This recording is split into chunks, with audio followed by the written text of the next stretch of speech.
I'm having one other really interesting conversation, and I want my channel to be, stimulated with some interesting conversations. And this particular one is God actually Satan? And what does Satan do? Doesn't Satan tempt you? Is Satan evil because he tempts us? And, you know, this temptation ends up resulting in the experience of evil. So the temptation itself, evil, Satan, throws the temptation at us all the time. And it's like, why? Why is he tempting us? What's the purpose of Satan? I mean, what is the big cause of it all? And then I want you to all kind of think, who is the one that tempts us the most? Who's the one that created the apple tree that said to Adam and Eve, don't eat the apple? Did God not create something there and told Adam and Eve, don't eat it? It's like it appears like God created this realm and created humans and then created temptation. So did not God not create Satan? It's the same thing. If that apple represents, temptation, isn't Satan itself the same thing? It's temptation. And what is the purpose of God? To see if we can not be tempted.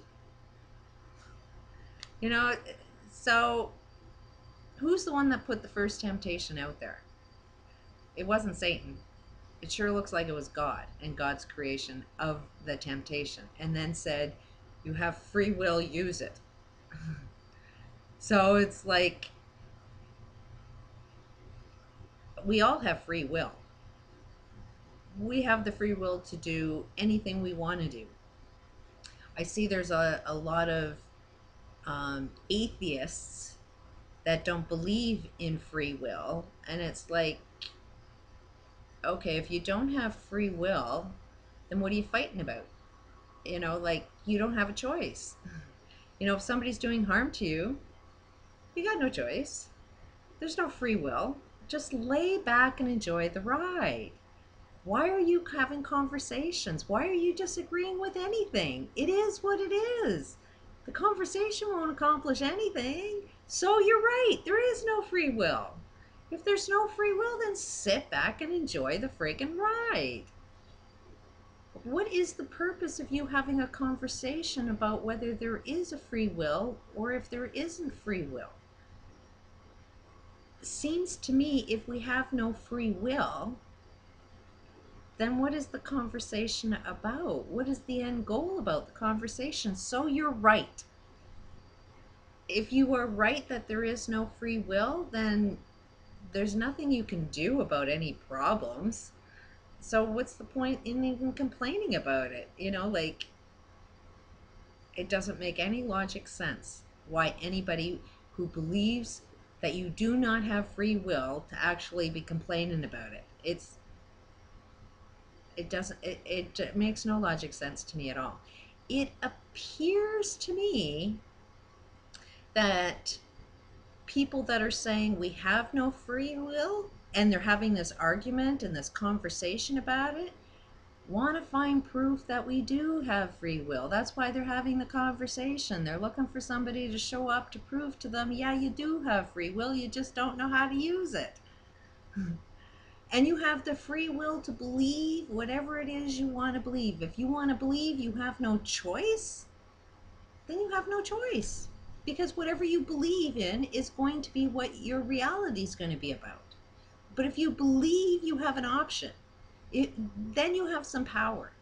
Then you have self-power. So believing in free will, if it gives you power, are you looking for some power? Are you looking to solve some problems?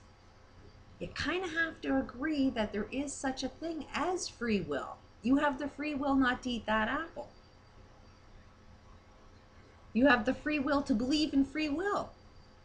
It's what does free will give you if you choose to believe in free will? Do you believe that all of your actions have a cause? What's causing you to have all of the actions that you have?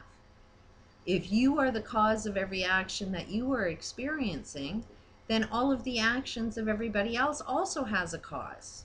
So your enemy is doing something because it's causal.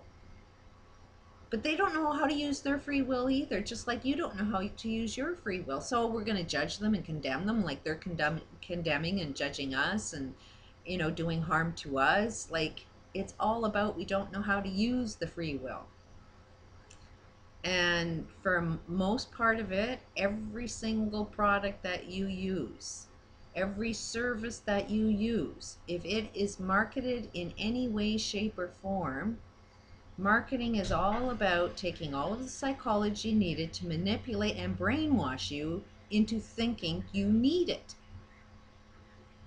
I was at a seminar the other day. It was really, really funny because there was this marketing guy, big, huge marketing guy, talking about envy and how envy is used in marketing. And then there was this psychologist. Two of my evil, I dislike their careers. They kind of are destroying the planet. Anyways, they're both sort of having this awakening of themselves, and they're having this conversation about envy. Kind of interesting conversation, but my comment about what envy is the reflection of you recognizing you are having a lack of something. So if you see an advertisement for a car, then that car is designed for you to see you don't have one. And it's designed for you to make you feel like you need one. So as long as they can make you feel like you don't have one and you need one, then you're motivated to buy one. So it's, as long as we are constantly seeing ourselves in the lack of having our own personal power, the lack of having our own free will, the lack of controlling our own reality, then we buy into it, and then we'll fight for it, and we'll participate in all the programming that goes along with it so that we make sure that we have it. And yet it's something that we already have. What does a car get you? A lot of sports cars, they're kind of advertised to make men think if you have a sports car, your dick is going to get real big. That's not necessarily true. Check it out. See if it gets any bigger. But a lot of females will kind of look at, a guy with a sports car and think there's something big in there, and you always end up finding out they're buying that car only to compensate for a lack of something they don't have. Sometimes it's a lack of self-esteem. That's all it ever is a lack of self-esteem. You think you don't have something. So you need to have a big bank account to prove you are something. You need to brag about it with everybody else so that they feel envy, and you're only an advertisement for you to go and buy more stuff. We're all doing it to each other. We're all sort of this envy. So to conclude, let me bring it right back. Is God not Satan if he's the one that put the first temptation out there? Is Satan a big, huge, evil person just because he tempts us into evil acts? Something to think about. I think if we had free will way back then in the day, we wouldn't have eaten that apple. And today, if we use some free will, we won't be buying some of the products that are making a lot of these elite very rich, that are controlling us, making our lives very, very miserable. So it's exercise your free will and know when to use it. And I do have a big problem as to why would God put Adam and Eve on the planet in the first place and then just throw them with an apple of temptation? Like, what's the game? What was the purpose behind all of that? Why did he want humans on a planet? Like, just to watch us?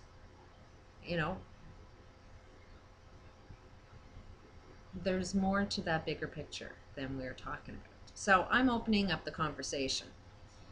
Anybody interested in that conversation, love to hear about it. From what I'm hearing, seeing, a lot of Christians are doing a lot of harm to the planet, and they're all saying, following me, and it's like, you are the apple. Because you're wrong. I followed your advice, and you're wrong.